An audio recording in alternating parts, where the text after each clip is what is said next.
లేదు అంటే మాత్రం ఇబ్బంది. ఒకసారి అక్కడ చెక్ చేసుకుంటానండి, రేటింగ్ చేస్తాను. రైట్ అన్న. సో మనం ప్రీవియస్ క్లాస్లో introduction to object oriented programming దీని గురించి చెప్పుకున్నాం. సో ఆబ్జెక్ట్ ఓరియంటెడ్ ప్రోగ్రామింగ్ గురించి తెలుసుకునే ముందు ప్రొసీజర్ లాంగ్వేజ్ అంటే ఏమిటి, దాంట్లో ఉండేటువంటి ప్రాబ్లమ్స్ ఏమిటి, ఆ ప్రాబ్లమ్స్ని మనం రెక్టిఫై చేసుకోవడానికి, సాల్వ్ చేసుకోవడానికి ఆబ్జెక్ట్ ఓరియంటెడ్ ప్రోగ్రామింగ్ లాంగ్వేజ్ని తీసుకొని వచ్చారు అన్న విషయాన్ని మనం తెలుసుకున్నాం ప్రీవియస్ క్లాస్లో. సో ఈరోజు ఆబ్జెక్ట్ ఓరియంటెడ్ ప్రోగ్రామింగ్ దాని యొక్క ఫీచర్స్ చూద్దాం. ఓకే, ఇవన్నీ మనం ప్రీవియస్ క్లాస్లో చెప్పుకున్నవే ఫీచర్స్.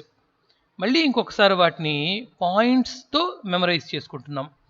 ఇక్కడ స్క్రీన్ మీద మీకు చక్కగా స్లైడ్ కనపడుతోంది, హెడ్డింగ్ ఉంది features of object oriented programming అని చెప్పేసి. మీరు వీలైనంత వరకు ఆ పాయింట్స్ నోట్ చేసుకొని పెట్టుకుంటుండండి. ఓకేనా?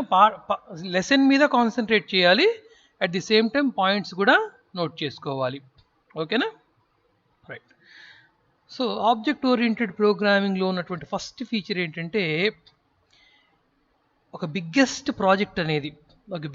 ప్రోగ్రామ్ అనేది నెంబర్ ఆఫ్ పార్ట్స్గా డివైడ్ అవుతుంది, నెంబర్ ఆఫ్ యూనిట్స్గా డివైడ్ అవుతుంది. ఎందుకు డివైడ్ చేస్తామన్న విషయం కూడా మనం ప్రీవియస్ క్లాస్లో చెప్పుకున్నాం. ఒక వర్క్ని మనం నెంబర్ ఆఫ్ పార్ట్స్గా డివైడ్ చేసి ఒక్కొక్క పార్ట్ని ఒక్కొక్క ఎక్స్పర్ట్ టీంకి అప్పగించామనుకోండి. ఒక టీం, ఆ పార్ట్ని పూర్తి చేయడానికి ఎక్స్పర్ట్స్ అనుకోండి. టోటల్గా అన్ని పార్ట్స్ ఆ విధంగా టీమ్స్కి అప్పగించినప్పుడు ఎవరికి సంబంధించినటువంటి పార్ట్ని ఆ టీం సక్సెస్ఫుల్గా పూర్తి చేస్తుంది. ఫైనల్గా ఆ పార్ట్స్ మొత్తాన్ని మళ్ళీ తిరిగి మనం రీజాయిన్ చేస్తాం. ఫర్ ఎగ్జాంపుల్, చాలామంది మనకు రియల్ టైం ఎగ్జాంపుల్స్ చాలా ఉన్నాయి నాన్న దీంట్లోకి. నేను మీకు సి లాంగ్వేజ్ చెప్పేటప్పుడు కానీ ఎనీ కంప్యూటర్ సబ్జెక్ట్ మనం చెప్పుకునేటప్పుడు కంప్యూటర్ ప్రోగ్రామింగ్ అంటే అదేదో ఒక భయానకమైనటువంటి విషయం, మనకు అర్థం కాదు అనే విషయం చాలా మందిలో ఉంటుంది. అలా ఏమీ ఉండదు. Any language, any computer language, it is very very easy. అయితే మనం దాన్ని అర్థం చేసుకునే విధానంలో లెక్చరర్ మీకు చెప్పే విధానం మీద డిపెండ్ అయి ఉంటుంది, అంతకు మించి ఏమీ లేదు. చాలా సింపుల్. ఇప్పుడు మనం ఒక చిన్న పాయింట్ చెప్పుకుందాం. ఒక లార్జెస్ట్ ప్రాజెక్ట్ అనేది, వర్క్ అనేది నెంబర్ ఆఫ్ యూనిట్స్గా డివైడ్ అవుతుంది. దీనివల్ల వచ్చిన ఉపయోగం ఏమిటి అంటే, అంత పెద్ద ప్రాజెక్ట్ చాలా సులభంగా పూర్తవుతుంది, తక్కువ టైంలో పూర్తవుతుంది. ఎక్కడా కూడా మేజర్ కరెక్షన్స్కి ఛాన్సెస్ ఉండవు. అంటే ఎక్కువ తప్పులు సరి చేసుకునేటువంటి అవకాశాలు ఉండవు, అతి తక్కువ తప్పులు వస్తాయి. వచ్చిన తప్పును కూడా మనం ఎక్కడొచ్చిందో కూడా ఈజీగా దాన్ని మనం గమనించవచ్చు, ఈజీగా ఫైండ్ అవుట్ చేయొచ్చు. ఒక ఎర్రర్ వచ్చిందనుకోండి, ఆ ఎర్రర్ ఎక్కడొచ్చింది అన్న విషయాన్ని, ఎంటైర్ ప్రాజెక్ట్లో ఎక్కడ వచ్చింది అన్న విషయాన్ని చాలా సులభంగా ఐడెంటిఫై చేయొచ్చు. ఎందుకు అంటే మనం చెప్పుకున్నాం కదా, ఒక వర్క్ని నెంబర్ ఆఫ్ పార్ట్స్గా డివైడ్ చేయటం వలన, ఒక్కొక్క పార్ట్ని ఒక్కొక్క టీమ్ ఆఫ్ మెంబర్స్కి అసైన్ చేయటం వలన ప్రాబ్లం ఫైండ్ అవుట్ చేయటం, ప్రాబ్లంని సాల్వ్ చేయటం చాలా ఈజీ అవుతుంది. ఓకే, సో ఇప్పుడు అలా పార్ట్స్గా డివైడ్ చేయటం వల్ల కేవలం ప్రాబ్లం ఫైండ్ అవుట్ చేయటం, ప్రాబ్లం సాల్వ్ చేయటం మాత్రమే కాదు ఈజీ అయ్యేది, ఒక ప్రొడక్ట్ అనేది ఎక్సలెంట్గా సూపర్ క్వాలిటీతో బయటకు వస్తుంది. ఎలాగంటారేమో, మీలో చాలామందికి తెలుసు, చాలామంది సెల్ ఫోన్స్ కొనుక్కుంటూ ఉంటారు, అలాగే బైక్స్ కొనుక్కుంటూ ఉంటారు, ఇంకొంచెం డబ్బులున్న వాళ్ళు కారు కూడా కొనుక్కుంటుంటారు. మీరు చూడండి, బైక్ విషయం తీసుకుంటే, ఈ మధ్య మనకు మార్కెట్లో యమహా వాళ్ళ బైక్స్ వచ్చినాయి. అవి సుమారుగా 1,50,000, 1,20,000 అవునా?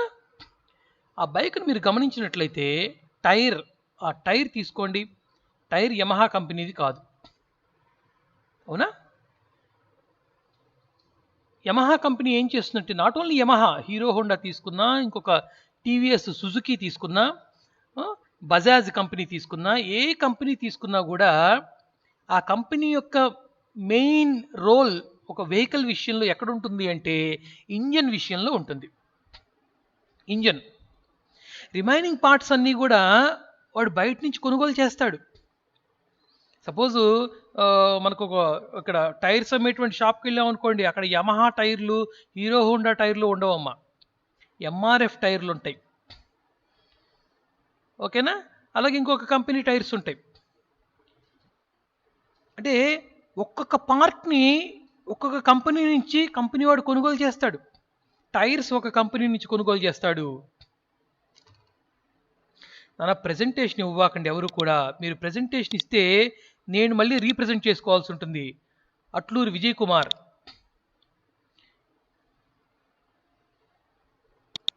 నిన్న ఇలాగే జరిగింది. ఎవరెవరో ప్రెజెంటింగ్ ఇవ్వటం వల్ల నా ప్రెజెంటింగ్ ఆగిపోయింది, నేను గమనించుకోలేకపోయాను. లెసన్ చాలా మిస్ అయ్యారు చాలామంది పిల్లలు, నాకు మెసేజెస్ వచ్చినాయి. నేను మళ్ళీ చెప్తున్నాను, మీరు మీ మొబైల్ ద్వారా మీట్కి జాయిన్ అయ్యేటప్పుడు ప్రెజెంట్ అనేటువంటి ఆ ఆప్షన్ అసలు ముట్టుకోవకండి.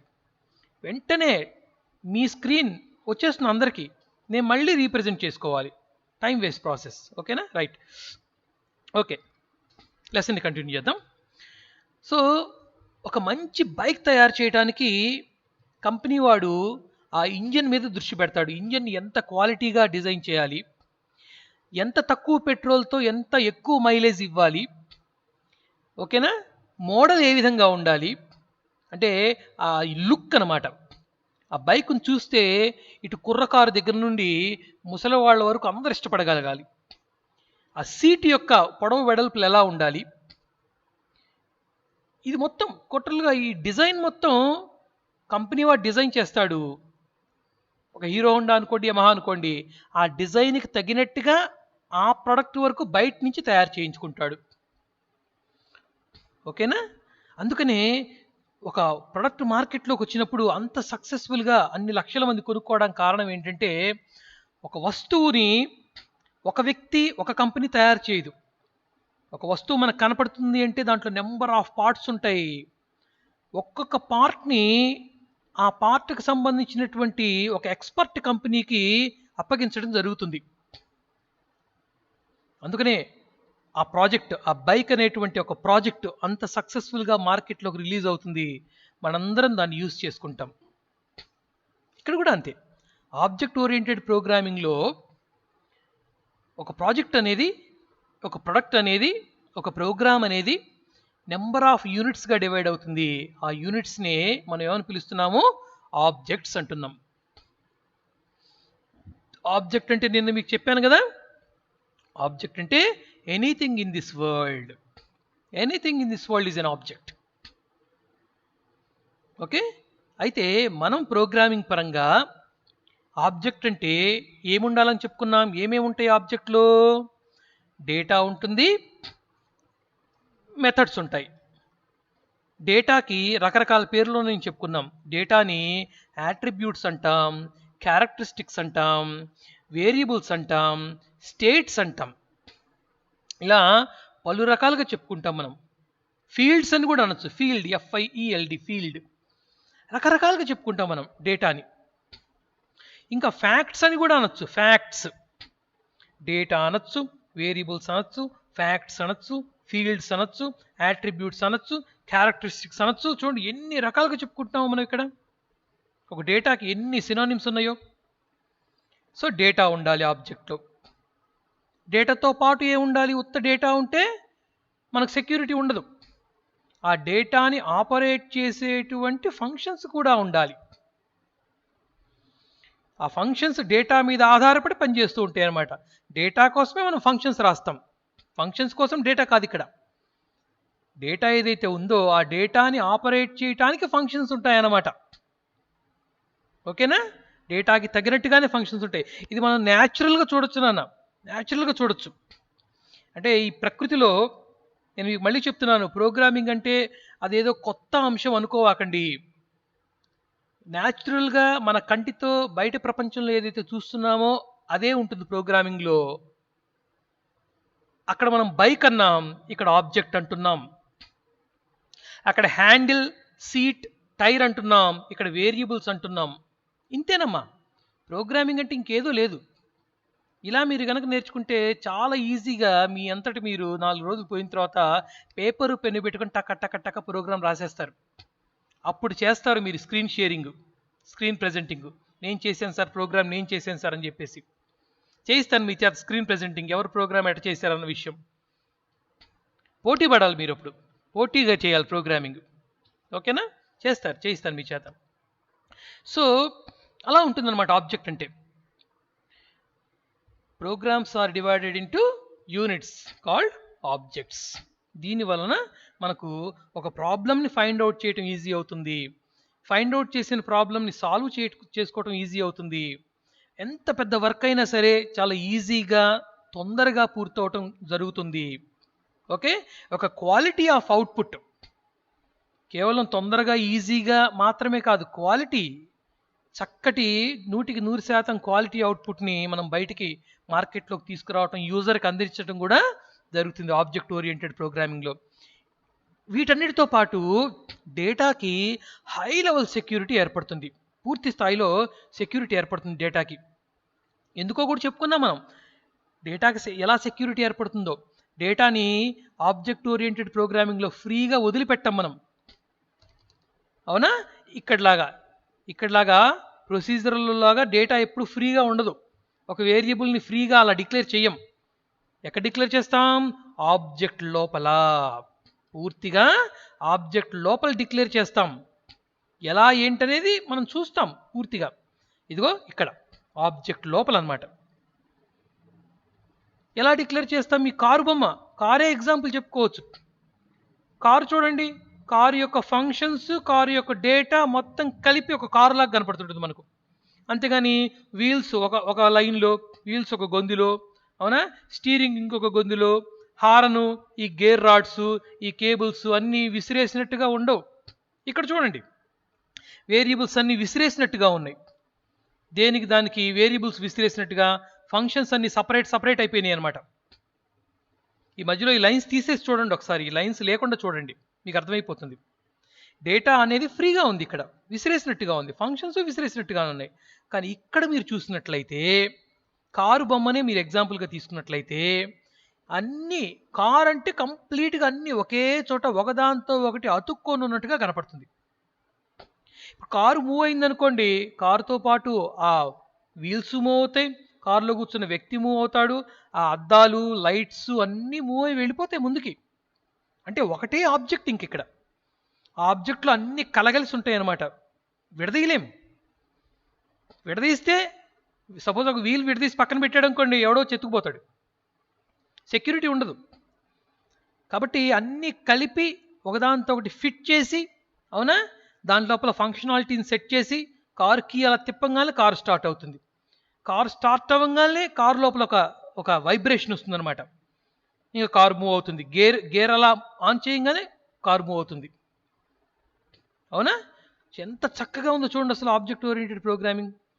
ఇలా ఒక కారు ఎలాగైతే తయారు చేశారో అన్నీ కలగలిపి, ఆబ్జెక్ట్ కూడా అలాగే ఉంటుంది అన్న. కారు ఆబ్జెక్టే, మనం చెప్పుకోబోయేది కూడా ఆబ్జెక్టే. మన ఆబ్జెక్ట్లో డేటా ఉంటుంది, ఫంక్షన్స్ ఉంటాయి. డేటా ఇండివిజువల్గా ఉండదు, ఫంక్షన్స్ ఇండివిజువల్గా ఉండవు, రెండు కలగలిసి ఉంటాయి. ఏ ఫంక్షన్స్ పడితే ఆ ఫంక్షన్స్ ఉండవు, అది కూడా చెప్తున్నాను.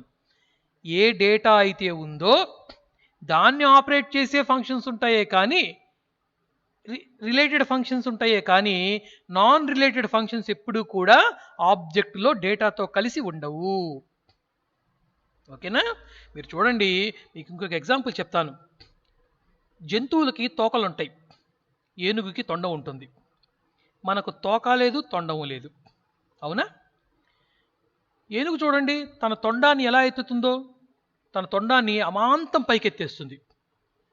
మనం ఇది సినిమా కూడా చూసాం, బాహుబలి సినిమాలో గ్రాఫిక్స్ కావచ్చు, అది తొండం మీద కాలు పెట్టి, అవునా, ఆ నెత్తి మీద కాలు పెట్టేసేసి ఆ పైనకి కూర్చుంటాడు ఆ వీపు మీద.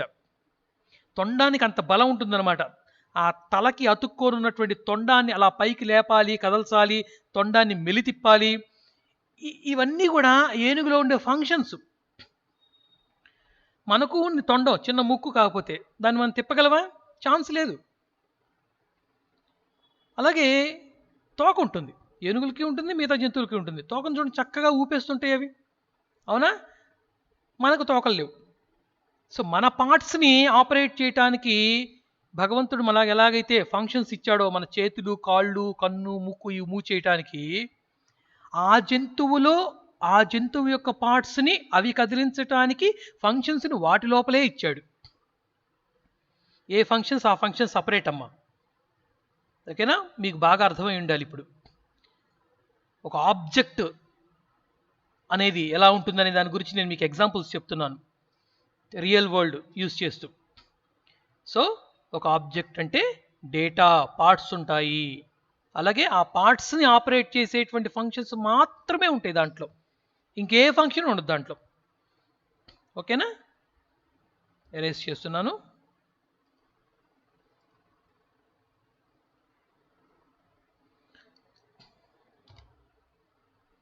Right. So programs are divided into units called objects. ఏమిటి ఆబ్జెక్ట్స్గా యూజ్ చేయటం వల్ల వచ్చినటువంటి అడ్వాంటేజెస్ ఏం చెప్పుకున్నాం మనం? ప్రోగ్రామ్లో వచ్చేటువంటి ఎర్రర్ని, an error can be find out very easily. పెద్ద ప్రాజెక్ట్లో వచ్చే ఎర్రర్ని చాలా ఈజీగా ఫైండ్ అవుట్ చేయొచ్చు. రెండో పాయింట్ ఏం చెప్పుకున్నాము? The error can be solved very easily.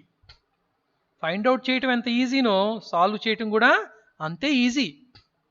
తర్వాత ఈవెన్ ఏ బిగ్గెస్ట్ ప్రాజెక్ట్, ఎంత పెద్ద ప్రాజెక్ట్ అయినా సరే దాన్ని చాలా ఈజీగాను క్విక్గాను పూర్తి చేయొచ్చు, అవునా? Even a biggest project can be finished quickly and easily. తర్వాత ఇంకే పాయింట్ చెప్పుకుందాం మనం, product quality. Even a biggest project, the project can be produced, అవునా? వెరీ చాలా మంచి క్వాలిటీతో ప్రొడక్ట్ని మనం బయటికి తీసుకొని రావచ్చు విత్ హై క్వాలిటీ. ఎందుకంటే ప్రాజెక్ట్ని ఆబ్జెక్ట్స్గా డివైడ్ చేసాం. ఒక్కొక్క ఆబ్జెక్ట్ని ఒక్కొక్క వ్యక్తికి అప్పగిస్తాం తయారు చేయమని, వాడు తయారు చేసేస్తాడు. అన్నీ అయిన తర్వాత మొత్తాన్ని ఆబ్జెక్ట్స్ అన్నీ కలిపేసేస్తాం. అప్పుడు మనకు ఒక మంచి ప్రొడక్ట్ మన కంటికి కనపడుతూ ఉంటుంది, ఒక మంచి సాఫ్ట్వేర్ తయారవుతుంది. ఆ సాఫ్ట్వేర్ని యూజర్స్ చాలా ఈజీగా ఉపయోగించుకుంటారు. తర్వాత ఏం చెప్తున్నాడు points? Objects communicate with each other through functions or methods. మనం చెప్పుకున్నాం. దీనికి మనం రియల్ టైం ఎగ్జాంపుల్ చెప్పుకోవచ్చు. మీకు నేను ఈ పాయింట్ చెప్పగానే మీకు టక్కుమని ప్రీవియస్ క్లాసెస్లో నేను చెప్పిన ఎగ్జాంపుల్స్ గుర్తుకు రావాలి. అందుకనే మీకు నేనన్నీ కూడా నేను చూడనివి మీరు చూడనివి చెప్పట్లేదు. మనం అందరం ఎప్పుడు మన కంటితో చూసే ఎగ్జాంపుల్సే చెప్తున్నాను. ఎందుకంటే ఇది ఒక కొత్త సబ్జెక్ట్. మీకు కొత్త సబ్జెక్ట్ని టెక్నికల్ టెర్మినాలజీలో చెప్తే ఎవరికి అర్థం కాదు, పైపించి మనం ఎదురుగా లేము, అవునా? చూడండి, objects communicate with each other through functions or methods. దీనికి ఒక మంచి ఎగ్జాంపుల్ చెప్పుకుందాం మనం. ఆబ్జెక్ట్స్ ఒకదానితో కమ్యూనికేట్ చేసుకుంటాయట. ఎలాగా? వాటిల్లో ఉన్నటువంటి ఫంక్షన్స్ ఆధారంగా. డేటా ఉంటుంది, ఫంక్షన్స్ ఉంటాయి ఆబ్జెక్ట్లో, అవునా? డేటా అంటే పార్ట్స్ అని చెప్పుకున్నాం, ఫంక్షన్స్ అంటే బిహేవియర్స్ అని చెప్పుకున్నాం. బిహేవియర్స్ అనుకోవచ్చు, మెథడ్స్ అనుకోవచ్చు, ఫంక్షన్స్ అనుకోవచ్చు, రకరకాల పేర్లు అనమాట, యాక్షన్స్ అనుకోవచ్చు, అవునా? ఇలాగా. ఇప్పుడు చూడండి, మీరు సపోజ్ మీరు ఇక్కడ నిలబడున్నారు, అటు తిరిగి నిలబడున్నారు. మీ అమ్మో మీ నాన్న మిమ్మల్ని పిలవాలి. మేము పిలవాలంటే మీరు అటు తిరిగి నిలబడున్నారు. వాళ్ళు జస్ట్ చెయ్యి అలా పైకెత్తి చేతిని ఇలా అన్నారనుకోండి, అంటే పిలిచినట్టుగా అన్నారనుకోండి, అరచేతిని, మీకు కనపడుతుందా? కనపడదు. వాళ్ళు ఏం మాట్లాడట్లేదు, జస్ట్ మిమ్మల్ని చెయ్యి పైకెత్తి అరచేతిని అలా మూవ్ చేశారు మిమ్మల్ని పిలిచినట్టుగా. మీకు కనపడదు, మీకు వినపడదు. ఎందుకంటే వాళ్ళు పిలవలేదు, మీరు అటు తిరిగిలేరు. మరి ఎలాగా? మీరేమో అటు తిరిగి ఉన్నారు, మీ నాన్న మీ అమ్మ మిమ్మల్ని పిలిచే ప్రయత్నంలో ఉన్నారు. ఏం చేయాలి? వాళ్ళు గట్టిగా వాళ్ళ నోరు బిగ్గరగా తెరిచి మీ పేరుతో మిమ్మల్ని పిలవాలి. అది యాక్షన్. అప్పుడు మీరేం చేస్తారు? మీ శరీరం మొత్తాన్ని ఇలా తిప్పేసేస్తారు. నాన్న పిలిచాడు, అమ్మ పిలిచిందని చెప్పేసి వాళ్ళ వైపుకు తిరుగుతారు. అంటే ఇక్కడ ఏం జరుగుతోంది? వాళ్ళ శరీరంలో ఉన్నటువంటి ఒక ఫంక్షనాలిటీని ఉపయోగించారు. పిలవటం అనేది ఫంక్షనాలిటీ. ఆ పిలవటానికి ఉపయోగించేది మళ్ళీ పార్ట్సే. నోరు, నాలుక ఇవన్నీ ఉపయోగపడాల్సిందే. సో పిలవటం అనేటువంటి ఆలోచన ఉంది చూసారా, అది ఫంక్షన్. ఆ ఫంక్షన్ సహాయంతో నాన్న అనేటువంటి ఒక ఆబ్జెక్టు కూతురు లేదా కొడుకు అనేటువంటి ఆబ్జెక్ట్ని పిలిచింది. అర్థమవుతుందా మీకు ఇక్కడ కాన్సెప్టు? నాన్న అనేటువంటి ఒక ఆబ్జెక్టు నాన్నలో ఉన్నటువంటి పిలవటం అనేటువంటి ఒక ఫంక్షన్ ద్వారా మీ పేరుని తన నోటి ద్వారా స్వరపేటిక అంటే మన థ్రోట్, మన మౌత్ ద్వారా పిలిచి ఆ వాయిస్ మీ దాకా వచ్చి మీరు దాన్ని వినటం కూడా ఇంపార్టెంట్ నాన్న. మీకు చెవులుంటే వినపడదు, లోపల దానికి సంబంధించిన పార్ట్స్ పనిచేయాలి. ఆ ఇన్స్ట్రక్షన్ మీ బ్రెయిన్కి వెళ్ళాలి, నాన్న పిలిచాడు అని చెప్పేసి. ఎందుకంటే నాన్న గొంతు మీకు గుర్తుంటుంది. ఎవరో పిలిచారనుకోండి, ఎవరో పిలిస్తే వేరు, నాన్న పిలిస్తే వేరు. నాన్న పిలిస్తే ఎస్ ఇది నాన్న వాయిస్, ఇది నాన్న పిలుపు, ఇది అమ్మ పిలుపు అన్న విషయం మీ బ్రెయిన్లో రికార్డ్ అయింది. కాబట్టి చిన్నప్పటి నుంచి అమ్మ పిలిచింది అని చెప్పేసి వెంటనే మీరు తిరుగుతారు, నాన్న పిలిచాడని చెప్పేసి వెంటనే మీరు అలా శరీరం మొత్తాన్ని ఒకసారి తిప్పేస్తారనమాట, నాన్న వైపు తిప్పేస్తారు. ఇక్కడ శరీరం మొత్తం పార్ట్స్ లోపల తిప్పాలి, నాన్న వైపుకు తిరగాలి అనేటువంటిది ఫంక్షన్. ముందు ఫంక్షన్సే కమ్యూనికేట్ చేసుకుంటాయి. ఇక్కడ పాయింట్ అది చెప్తున్నాడు వీడు. Objects communicate with each other through functions or methods. నాన్నలో ఉన్నటువంటి మా అమ్మాయిని పిలవాలి అనే ఒక ఆలోచన ద్వారా తన నోటిని, తన స్వరపేటికని ఉపయోగించి మీ పేరుతో పిలుస్తాడు. వెంటనే ఆ శబ్దం, ఆ సౌండ్ మీ దాకా వస్తుంది. మీరు దాన్ని వింటారు. వింటామంటే మీ బ్రెయిన్కి ఇన్స్ట్రక్షన్ వెళ్ళిపోతుంది. మీ బ్రెయిన్ చెప్తుంది నాన్న పిలిచాడు అటు తిరుగని చెప్పేస్తుంది. అటు తిరగమన్నప్పుడే మీరు తిరుగుతారు. ఓకేనా? This is the concept. So రెండు ఆబ్జెక్ట్స్, ఇద్దరు వ్యక్తులు కమ్యూనికేట్ చేసుకోవడానికి ముఖ్యంగా కావాల్సింది శరీర భాగాలు కాదు, లోపల ఇన్స్ట్రక్షన్స్ ఉండాలి. ఒక ఆబ్జెక్ట్ తనలో ఉన్న ఫంక్షన్స్ను ఉపయోగించి ఇంకొక ఆబ్జెక్ట్లో ఉన్నటువంటి ఫంక్షన్స్తోనే కమ్యూనికేట్ చేయగలదు. నేరుగా డేటాతో కమ్యూనికేట్ చేయకూడదు. చేస్తే సమస్యలు వచ్చేస్తాయి. అవునా కదా? నిన్న మీకు ఎగ్జాంపుల్ చెప్పాను, సమస్యలు ఎలా వస్తాయి. మీ మీ మీ బ్రెయిన్లో ఉన్నటువంటి మీ ఫంక్షనాలిటీతో సంబంధం లేకుండా మీతో కమ్యూనికేట్ చేస్తే ఎలా ఉంటుందనేది నిన్న మీకు ఒక మంచి ఎగ్జాంపుల్ చెప్పాను. అక్క మీ పక్కనే కూర్చొని భోజనం చేస్తుంది, మీకు ప్రేమతో ఒక ముద్ద పెట్టాలనుకుంది. మీరు అక్కని చూడట్లేదు, అమ్మని చూడట్లేదు, గిన్నెని చూడట్లేదు, టక టక టక టక తినేస్తున్నారు. అంటే కూర బాగుంది, ఆ రోజున పొద్దునుంచి ఏం తినలేదు, చక్కగా కడుపు నిండా తినేసే ప్రయత్నంలో ఉన్నారు. దృష్టి మొత్తం మీకు పళ్ళెం మీద, ముద్ద మీద, అంతే. ఈ లోపల అక్క అయ్యో మా తమ్ముడు తింటున్నాడో లేదో అని చెప్పేసి ఒక ముద్ద తన చేతితో కలిపి మిమ్మల్ని అడగాలి, నాన్న ఇటు తిరుగురా, నీ నోట్లో అన్నం పెడతానని చెప్పాలి. చెప్పకుండా సంతోషంలో తమ్ముడికి ముద్ద నోట్లో పెట్టాలని చెప్పేసి ముద్ద తీసుకొచ్చి మీ నోటి దగ్గర పెట్టేసింది. మీరు ఏ పనిలో ఉన్నారు? ఆల్రెడీ తినే పనిలో ఉన్నారు. మీరు మీ బాడీ మొత్తం వైపు తిరిగింది, ఆమె చెయ్యి ఇంకొక వైపునుంది. అప్పుడు ఏమవుతుంది? ఆ అన్నం మీ నోటికి అందకపోగా మీ శరీరం మొత్తం పడిపోతుంది. ఇట్స్ ఎ ప్రాబ్లం అని మీకు ఎగ్జాంపుల్ చెప్తే అర్థమవుతుందని చెప్పాను. ఎందుకంటే జావా అంటే అదేదో కొత్త లాంగ్వేజ్ అనుకోవాకండి. రియల్ టైంలో మనం చూసే మనకు పరిచయం ఉండేటువంటి వ్యక్తులు, పరిసరాలు, వస్తువులు, వీటన్నిటిలో మనం జావా చూసుకోవచ్చు, జావా ప్రోగ్రామింగ్ని చూసుకోవచ్చు, నేర్చుకోవచ్చు. Very easy. చూడండి, ఒక ఫంక్షన్, ఒక ఆబ్జెక్ట్లో, అక్క అనేటువంటి ఆబ్జెక్ట్లో ఉన్న ఫంక్షన్ నేరుగా మీ డేటాని మీ నోటిలో, డేటా అంటే నోరు, ఆ నోటిలో ఆ ముద్దని పెట్టాలి అంటే ముందు మీకు ఇన్స్ట్రక్షన్ ఇవ్వాలి, మీలో ఉన్న ఫంక్షన్తో కమ్యూనికేట్ చేయాలి. అప్పుడు మీలో ఉన్న ఫంక్షన్, తమ్ముడిలో ఉన్నటువంటి తమ్ముడు అనే ఆబ్జెక్ట్లో ఉన్న ఫంక్షన్ అప్పుడు ఇన్స్ట్రక్ట్ చేస్తుంది బ్రెయిన్ ద్వారా. అప్పుడు మీరు బాడీని అలా తిప్పుతారు, నోరు తెరుస్తారు, అక్క ముద్ద నోట్లో పెడుతుంది, ఒక్క మెతుకు కూడా కింద పడదు. So this is the way how the objects are communicate with each other through functions. Functions ద్వారా, మెథడ్స్ ద్వారా లేదా బిహేవియర్స్ ద్వారా రెండు ఆబ్జెక్ట్స్ ఒకదాంతో ఒకటి ఎలా కమ్యూనికేట్ చేసుకుంటున్నాయి అన్న విషయాన్ని మనం ఈ ఎగ్జాంపుల్లో చెప్పుకున్నాం. డేటా ఎప్పుడు కమ్యూనికేట్ చేసుకోలేదు, అది కుదరదు. Only functions. నిజంగా డేటా కమ్యూనికేట్ చేసుకుని ఎప్పుడైతే ఫంక్షన్స్తో సంబంధం లేకుండా మనం 7తో కూడా మాట్లాడచ్చు. అంటే చనిపోయినటువంటి డెడ్ బాడీస్తో కూడా మాట్లాడచ్చు. ఎందుకంటే అక్కడ డేటానే ఉంటుంది, డెడ్ బాడీకి ఫంక్షన్స్ ఉండవు దానికి. ఓకేనా? 2 డెడ్ బాడీస్ ఉన్నాయనుకోండి, 2 డేటానే ఉంటాయి. మాట్లాడుకుంటాయా, నవ్వుకుంటాయా, కమ్యూనికేట్ చేసుకుంటాయా? లేదు, కుదరదు. ఎందుకంటే దే డిడెంట్ హ్యావ్ ఫంక్షన్స్. వాటి ఫంక్షన్స్ లేవమ్మా, ఓన్లీ డేటా. డేటా ఒక్కటే మాత్రమే ఉంటే కమ్యూనికేషన్ కుదరదు. డేటాతో కమ్యూనికేషన్ అసలు కుదరదు. Functions only. Objects, functions in the objects can only communicate with each other. ఓకేనా? Right, 1 second.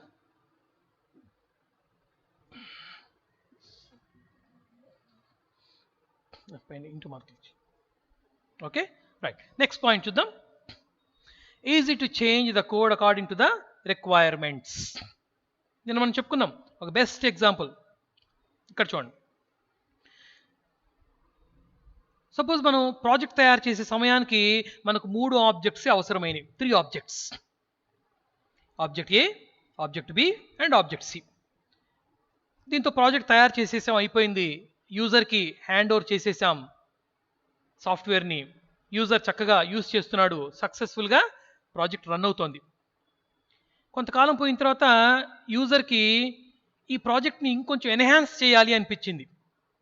యూజర్కి ఈ ప్రాజెక్ట్లో ఇంకొంచెం మార్పు జరిగితే బాగుండు, కొత్తగా రకరకాల వస్తువులు వస్తున్నాయి కదా, రకరకాల టెక్నాలజీస్ వస్తున్నాయి కదా, ఈ టెక్నాలజీస్ కూడా నేను యూజ్ చేసేటువంటి ఈ ప్రాజెక్ట్కి యాడ్ అయితే బాగుండు అనుకుంటాడు.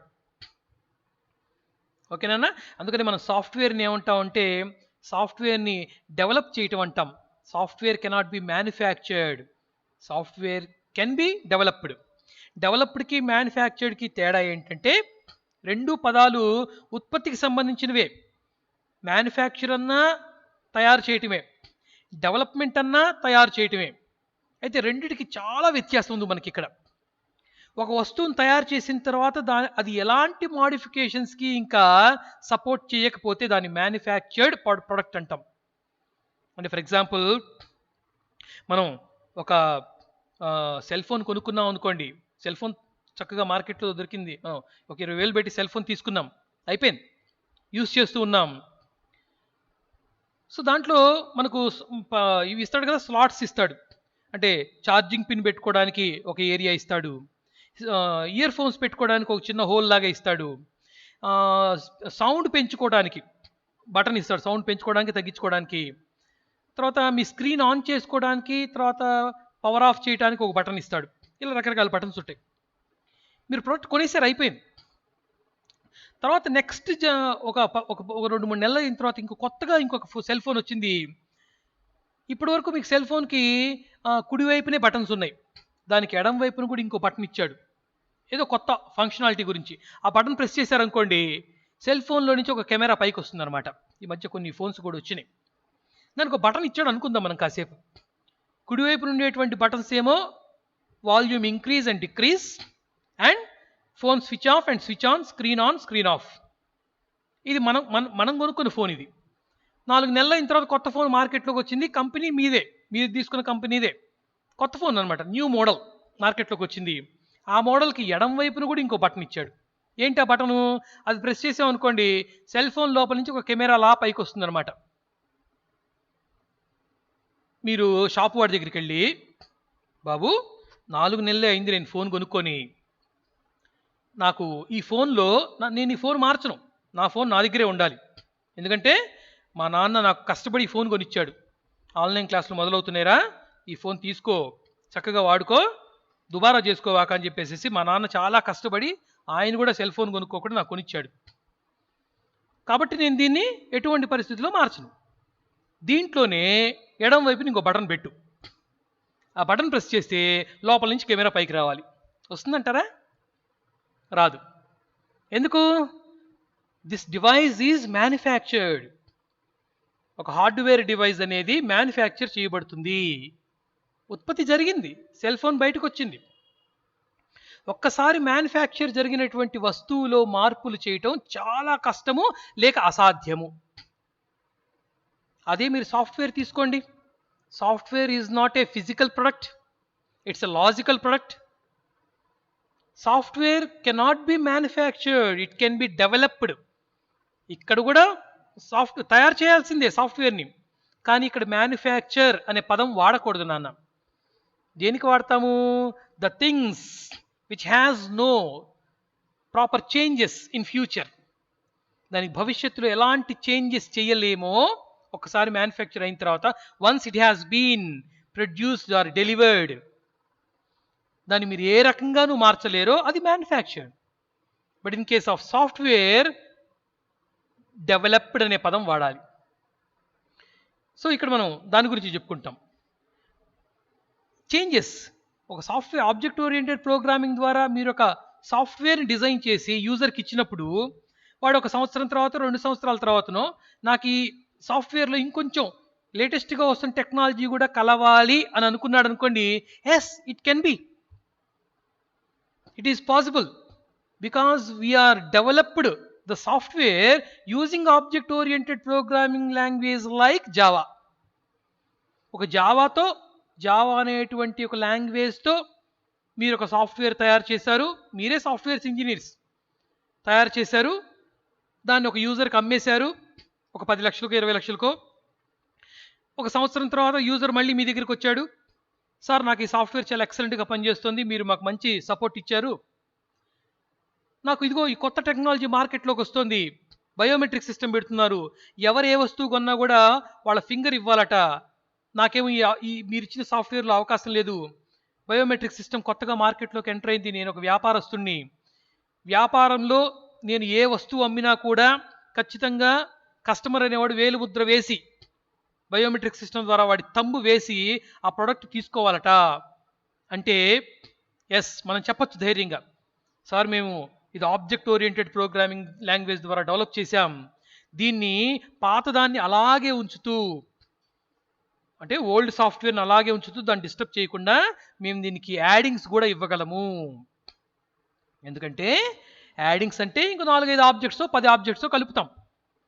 ఇక్కడ ఉన్నటువంటి object A, object B, object సికి కొత్తగా మీరేం చేస్తారు, ఆబ్జెక్ట్ DEFGHIJ ఇలా ఇంకొక 10 objects కలిపేస్తారు.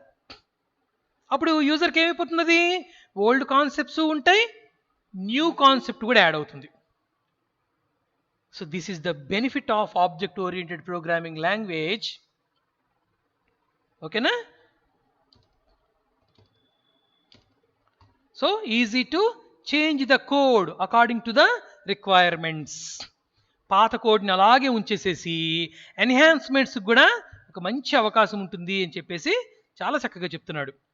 New functionality can be easily developed by creating objects and methods. ఇప్పుడు మనం చెప్పుకున్నాం ఎలా ఆ చేంజ్ ఎలా జరుగుతుంది, easy to change the code according to the requirements ఎలా జరుగుతుంది అంటే, the new functionality can be easily developed by creating objects and methods. కొత్త ఆబ్జెక్ట్స్ని, ఆబ్జెక్ట్స్లో మెథడ్స్ని కొత్తగా క్రియేట్ చేయడం ద్వారా న్యూ ఫంక్షనాలిటీని, అంటే బయోమెట్రిక్ సిస్టమ్ లాంటి న్యూ ఫంక్షనాలిటీని, అప్పటి వరకు ఆ ప్రాజెక్ట్లో biometric attendance, biometric impression, thumb impression తీసుకునేటువంటి అవకాశం లేని ఓల్డ్ ప్రాజెక్ట్కి కొత్తగా కొన్ని ఆబ్జెక్ట్స్ని, అంటే కొత్త ప్రోగ్రామ్ని మీరు యాడ్ చేయడం ద్వారా, కలపడం ద్వారా మీరు ఆ ప్రాజెక్ట్కి నూతనత్వాన్ని, ఓకేనా, అంటే సోఫిస్టికేటెడ్ సాఫ్ట్వేర్గా మీరు తయారు చేయొచ్చు.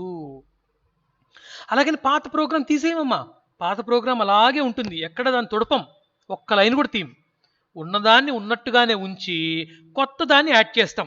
నేను మీకు చెప్పాను కదా, ఒక బెస్ట్ ఎగ్జాంపుల్, ఒక మంచి ఫౌండేషన్ వేసాం అపార్ట్మెంట్ కట్టుకోవడానికి, చాలా స్ట్రాంగెస్ట్ ఫౌండేషన్. ఎన్ని అంతస్తులు కట్టచ్చు అంటే ఎన్నైనా కట్టచ్చు. సాయిల్ గట్టిగా ఉందనుకోండి, మార్కాపురం లాంటి ప్రాంతాల్లో అయితే ఒక 7-8 అంతస్తులు కట్టుకోవచ్చు, పర్మిషన్ ఇవ్వరు. కాకపోతే ఇక్కడ మనకు భయం, ఎందుకంటే సాయిల్ కొంచెం లూజ్గా ఉంటుందేమో అని భయం. అదే మీరు కొన్ని సిటీస్కి వెళ్ళండి, ఇప్పుడు బాంబే, ఇప్పుడు హైదరాబాద్లో కడుతున్నారు అవుట్కట్స్లో, అలా చూస్తే ఏంటో పెద్ద కొండలాగా కనిపిస్తుంది, అది పర్వతంలాగా కనిపిస్తుంది అనమాట, ఆకాశానికి అంటుకుందేమో అనిపిస్తుంటుంది. మరి అన్ని స్టైర్స్ ఎలా కట్టారు, foundation. Strongest foundation and the soil.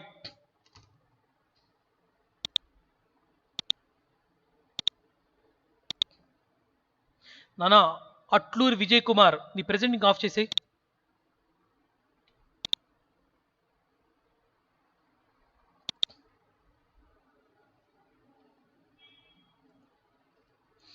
ఓకేనా? So new functionality can be easily developed by creating objects and methods. అలా మనం ఏబిసి ఆబ్జెక్ట్స్తో పాటు ఎన్ని ఆబ్జెక్ట్స్ అయినా మనం కలపడం ద్వారా ఓల్డ్ ప్రాజెక్ట్ అలాగే ఉంటూ దానికి కొత్త కాన్సెప్ట్ కూడా యాడ్ అయ్యి అదొక న్యూ ప్రాజెక్ట్గా మార్చబడుతుంది. ఓకే, తర్వాత నెక్స్ట్ పాయింట్ ఏమిచ్చాడు? Set of data in the object is called member data and functions. Mendragutti Ganesh, రే మీరు ప్రెజెంటేషన్ ఆఫ్ చేయాలి. మీ స్క్రీన్ మీద ఒకసారి టచ్ చేసి స్టాప్ ప్రెజెంటింగ్ అని ఉంటుంది, దాన్ని టచ్ చేయండి, మీ ప్రెజెంటింగ్ పోతుంది. ఇంకా it is very disturbance process.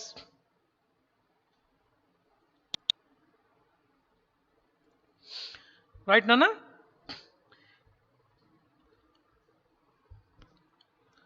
So 77 members class వింటున్నారు, అలర్ట్గా ఉండాలి. 77 మెంబర్స్ క్లాస్ వింటున్నారంటే, హలో,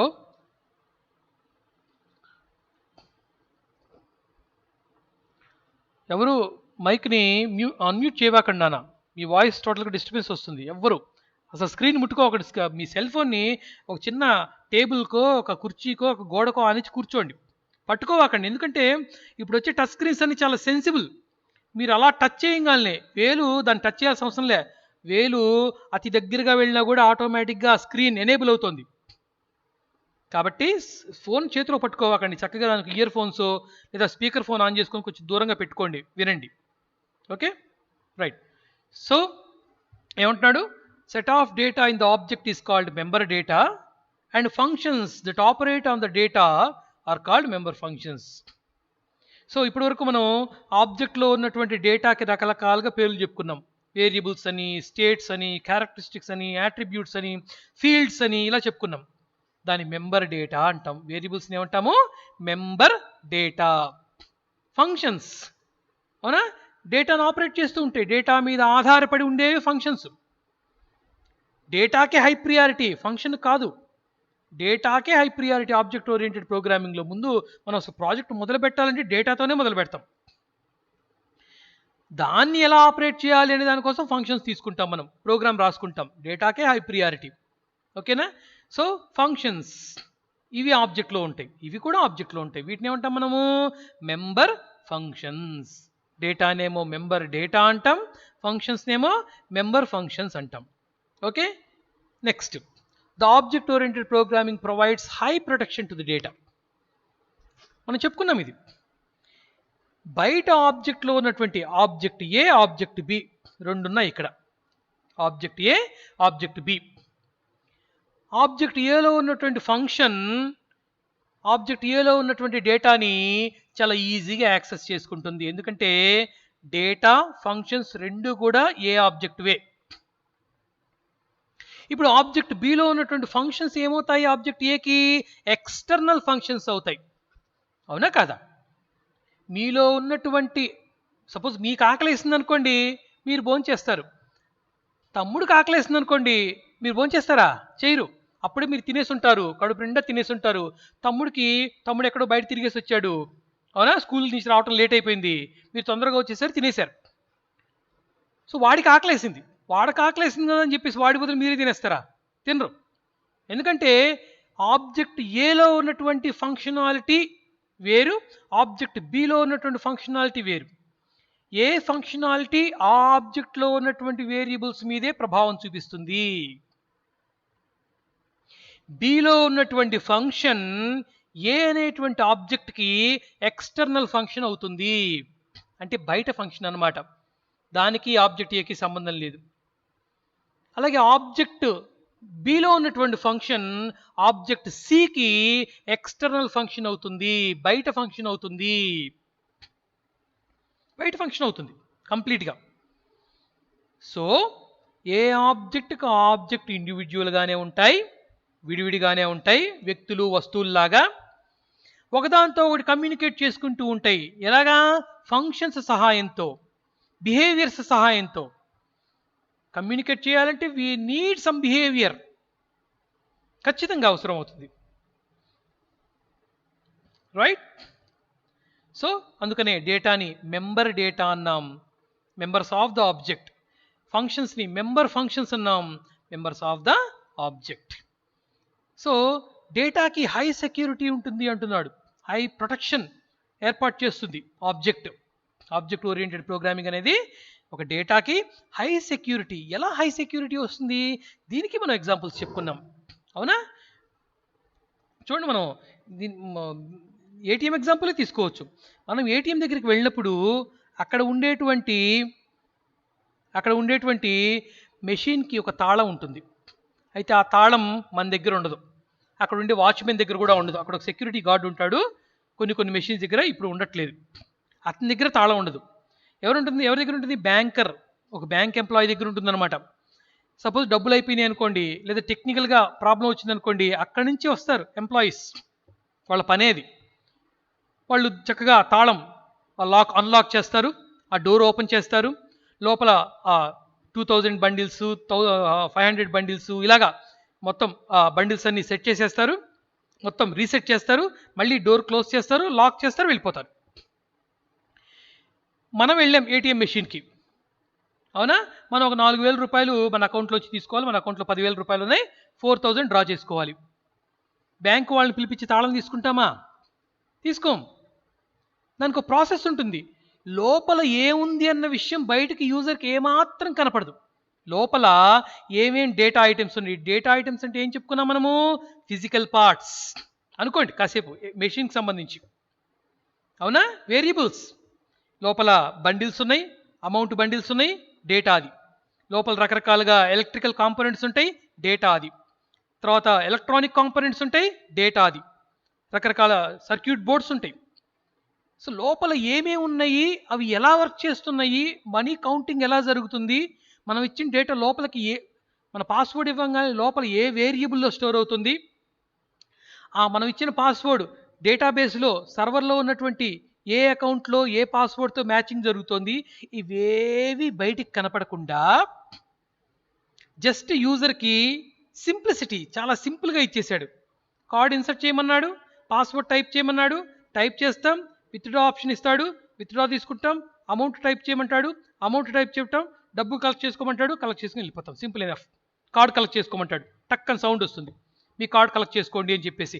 ఎంత యూజర్ ఫ్రెండ్లీగా ఉందో చూడండి ఇదంతా కూడా.